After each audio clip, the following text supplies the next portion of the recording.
Hello friends, so I'm back again with a knowledge sharing video, and the topic for today is Dasamsa, the D10 divisional chart.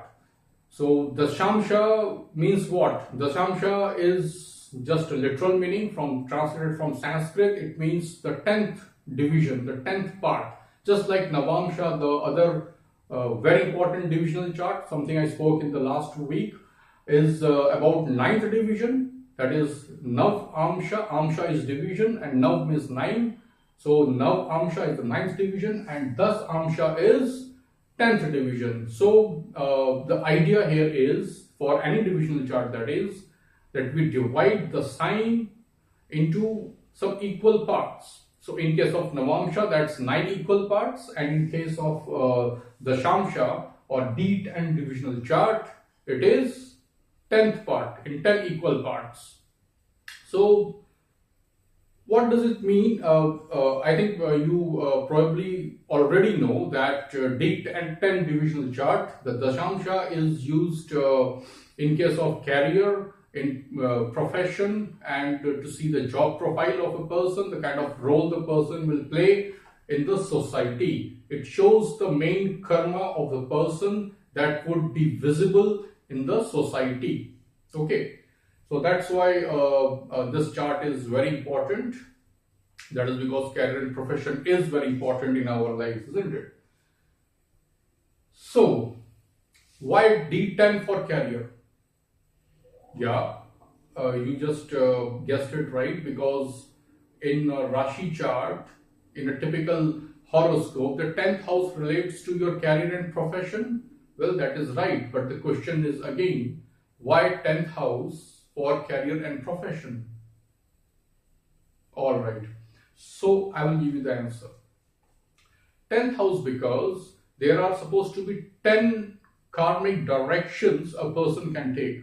There are 10 ayans a person can take. Now that's a news to, isn't it? Till now you probably knew that there are only 8 directions, right? 8 directions, right?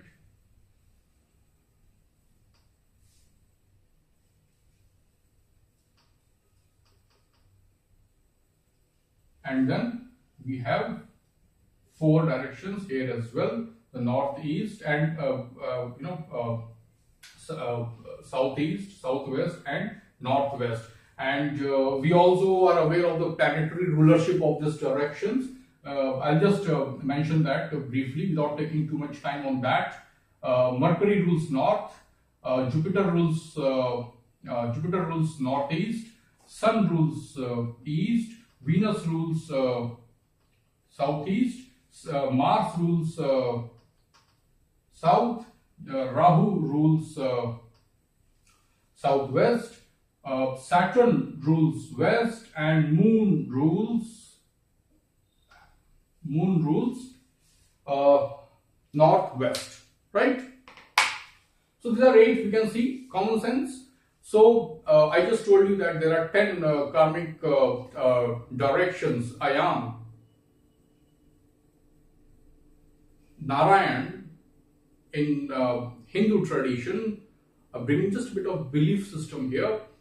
There are 10 dashavatars of Vishnu, and he is elevated as Narayan, one who shows Ayam, the direction to humans and other fellow creatures, other creatures.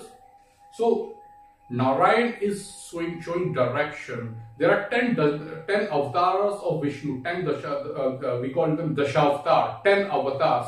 What are these avatars? These avatars, they stand for a particular kind of role a human being can play in this universe.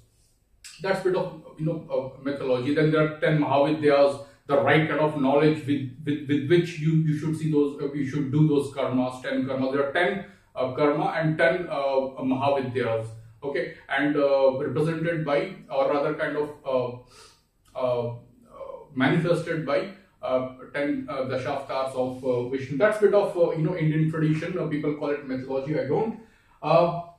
So coming back to our directions and planets, these are 8. So what about those missing 2 directions from horoscopic point of view? Where do we find them? So those 2 missing ones are Ketu. See, Rahu got something here, Ketu doesn't. So Ketu, that is the south node, and the Lagna, the ascendant. Now what does all mean here? And why Ketu is not here and all the, let's talk of it. These directions, guys, they make all the sense in a generic manner. These are anyway existing, whether whether any living thing or whether any animate object is existing or not. These are universal constants. These are existing, whether a human birth takes or not, whether a soul incarnates or not. When the soul incarnates, it has to descend, it has to come down on this earthy plane. So there is a direction of the soul which is given by the Lagna. Lagna is what?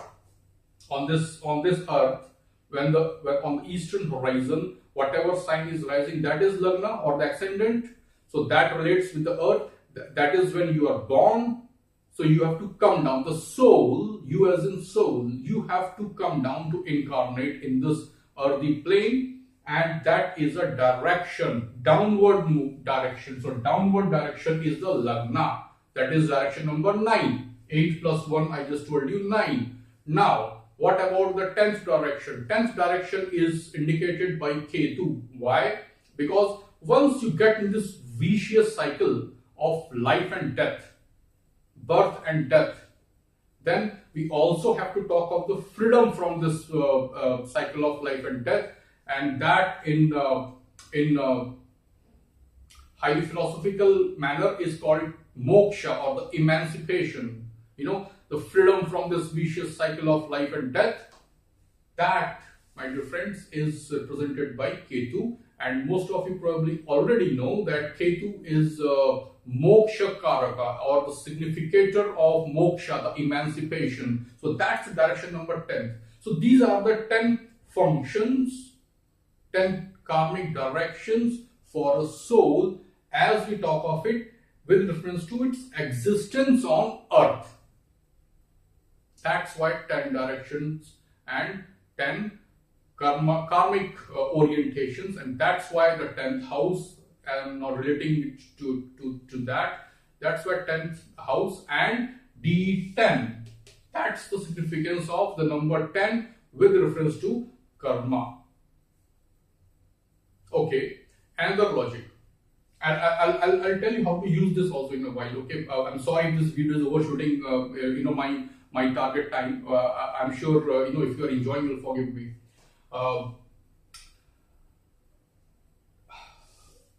Vimshotri Dasha is 120 years. There are many reasons for that. One of the reasons, guys, in this context is in case of Dasamsa, when we are talking of Dasamsa of your horoscope, the 10th division, we are talking of one division, that is one division of 3 degrees, 30 divided by 10, 3 degrees. One division is representing 1 year of your karma, not your real life, your karma. So there are 10 divisions in one Rashi, one sign. There are 12 signs. There are 12 signs. There are 10. These 3 degrees units in one sign are 10. There are 12 Rashis. 12 tens are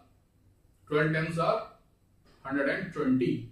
But why is it related with the entire maximum lifetime of a human being? That is because you are not supposed to die. I am not supposed to die before we finish our karma. Whatever karma we are supposed to do, in this birth, we cannot die before that, and once we do fulfill all our karmic obligations, we are not supposed to live. That is why 12 into 10, 10 in each house, in each rashi into 12 rashis, 12 signs. That makes it 120 karmic years we can have. That's the explanation of Vimshottari in the context of D10. Yeah. Do forward your comments with what you think about it. There are other reasons for Vimshottari. I'm not getting into those. Okay. That's not the subject for today. Now, I will just give you something very nice apart from this. This was the background of Dasamsa. So, you know that why we see Dasamsa. Okay, I approach astrology like this. You should know why D10, why D9, right? Without which it makes no sense. Whatever is told to you, just told to you. You just have to get it because you're told. Now you understand why D10. So, now it will generate interest when you see this. Okay. So, couple of things, guys.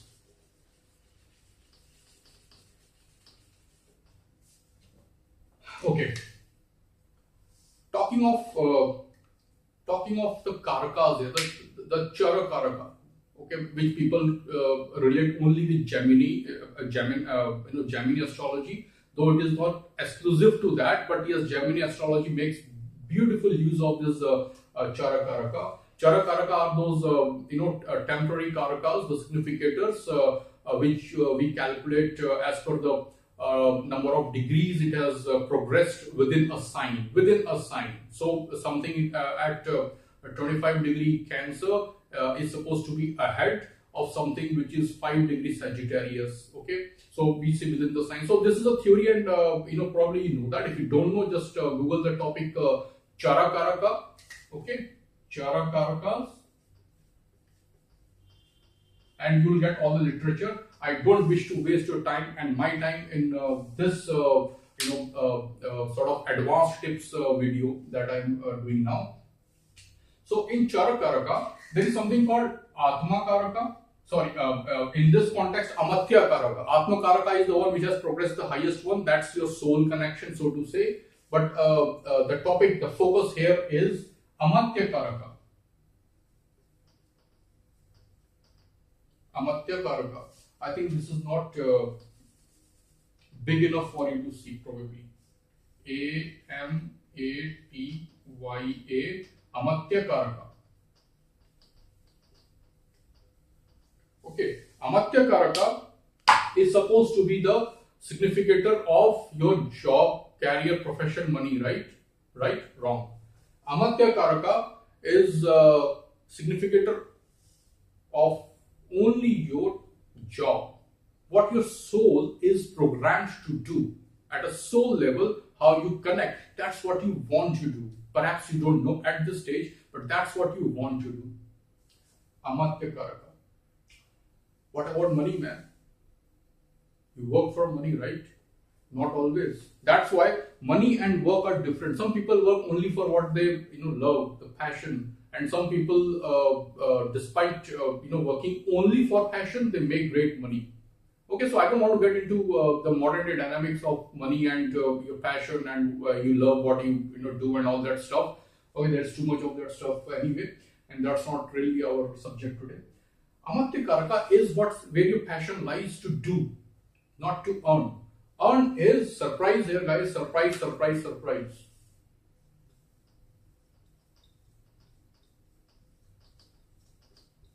This guy, Dara Karaka, you were told, and it is right also, that it is a significator of your partner.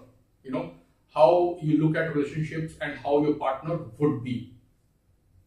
Dara Karaka, the one which has progressed the least number of degrees, okay, within the sign. That's Dara Karaka. Highest one is Atma Karaka, second is Amatya Karaka, and last one is Dara Karaka. So Dara Karaka is not just your spouse or your partner, life partner. Dara Karaka is also your finance, how much money you make. So this is what you do, this is how much money you make, guys. It's a surprise, right? That's why karaka is not very well used in general astrological domain because certain things are not clear. All right. So now I'll give you some very nice tips.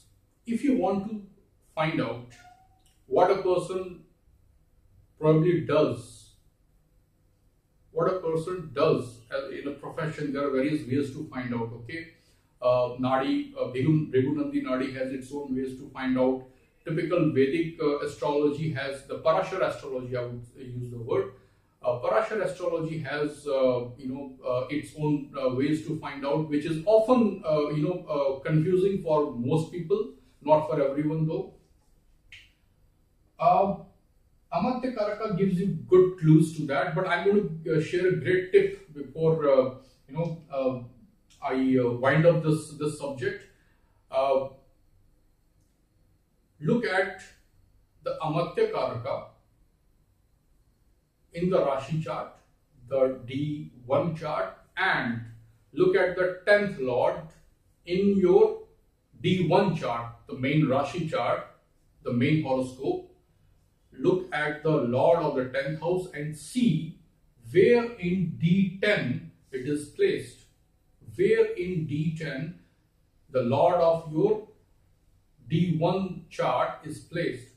That gives you very strong clues as to what the person does. Couple of not weeks, I think more than a month ago, there was a question in the other group, a very popular group, astrology group, regarding a profession of a person.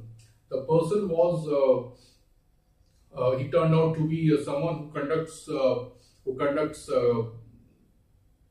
trainings in aviation. Okay, and the 10th Lord was in 3rd house. In divisional, 10th Lord of the D1 chart was placed in 3rd house of D10. I'm giving an example here. So D10 it is placed in 3rd house. 3rd house is the house of Guru Upadesha, as you would probably know if you have done the detailed study of the houses, the bhavas. That is 3rd house. Apart from other things, it's also Guru Upadesha. 5th house is the mentoring. You mentor people, your students, your followers, apart from other things, and the gain of it. 11th from it is the Guru Upadesha. Your lineage, the way you absorb and what you are giving, the benefit, the fruits of the mentoring, Guru Upadesha, that's 3rd house. Interesting, isn't it? And you have to, just a tip before I go, you have to understand the modern brand of professions that you have. For example, airline pilot. Okay. Where in Nadi astrology, Vedic astrology, you can see an airline pilot. Something I will relate with what I told you. Now, direction. Ketu has upward direction. It's moksha karaka. Ketu, anything that moves up is Ketu, and anything that moves, really Nadi astrology. And if you study the concept of time and space with respect to sun and moon, you know that moon is about space, something that changes. Our conscious mind is changing, right? Jumping from one thought to other, and we do all sorts of things, meditation and so on, to control it, right?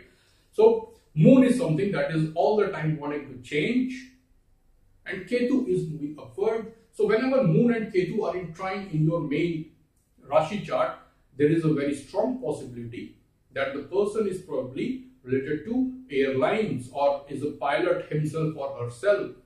This was also in that chart. So the person is a pilot, but what is the person effectively doing as part of his day-to-day karma? He's teaching.